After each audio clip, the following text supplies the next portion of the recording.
140 मतलब 140। अब 140 को देखो मैं यहाँ पर इसको अगर सॉल्व करूँ 140 को हम कैसे करेंगे। सबसे पहले यहाँ पर एक रफ कार्य लिख करके आपको करना है। यहाँ पर तो फेयर होगा ही होगा, यहाँ एक रफ कार्य, इसको देखते हुए चलेंगे साथ साथ। ये सबसे ज़्यादा इंपॉर्टेंट है, ये सबसे ज़्यादा क्या होने वाला है, इंपॉर्टेंट होने वाला है। कैसे होने वाला है, अगर इसको ही नहीं समझा तो फिर नहीं समझ पाओगे। जैसे कि हमने इसको करना है, सबसे छोटी संख्या 2 है, 2 से काटेंगे 2 सत्ते 14। पूरा एक चीज़ और, अगर इन सवालों को 1 चैप्टर को पूरा पढ़ना है तो इसमें 2 से 10 तक की पहाड़े कंप्लीटली सबको याद होनी चाहिए, ठीक है। अब हमारे पास में 2 से इसको काटेंगे 2 सत्ते 14, कितनी बार में कटा, 7 बार में। जितनी बार में कटेगा, जैसे कि 2 सत्ते मैंने क्या करा, 2 सत्ते 14 करा, जितनी बार मैंने पहाड़ा पड़ा उतना नीचे लिख जाएगा। अब जैसे कि 0 बच गया तो 0 को जैसा है वैसा नीचे उतार देंगे। अब देखो 7 है, या तो 2 से पूरे 7 को काट दें या फिर हम क्या करें उससे कम कर लें। और दूसरी चीज़ एक और कर सकते हो, यहाँ पर 7 से भी काट सकते हो तुम, 7 हम 70 मतलब 7 ही कम 7, ऐसे भी कर सकते हो। लेकिन मैं सबसे छोटी संख्या से काटने के लिए बता रहा हूँ, तो सबसे छोटी संख्या से हम काट सकते हैं। अब ये आप लोग कर सकते हो, कोई दिक्कत नहीं है। जैसे कि मान के चलो 2 से काटेंगे हम, अब 2 से 7 से ऊपर नहीं जाना है तो 2 3 6 हो जाएगा, मतलब 3 बार 2 3 6। यहाँ बचा कितना, एक इधर जाएगा, कितना हो गया 10, 2 पंजे 10।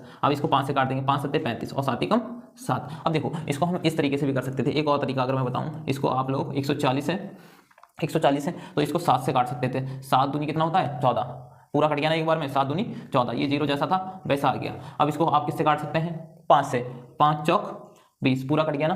फिर इसको आप किससे काट सकते हैं, 2 से, 2 दूनी 4, फिर 2 दूनी 4। अब देखो इनमें से जो आपको समझ आता है वो बढ़िया तरीके से लिख लीजिए। 7 से काटोगे 7 दूनी 14, पूरा कट जाएगा। फिर काटोगे 5 से, 5 चौक 20, मतलब जितनी बार काटोगे उतना नीचे। फिर इसको काटोगे 2 दूनी 4, फिर इसको काटोगे 2 एकम 2।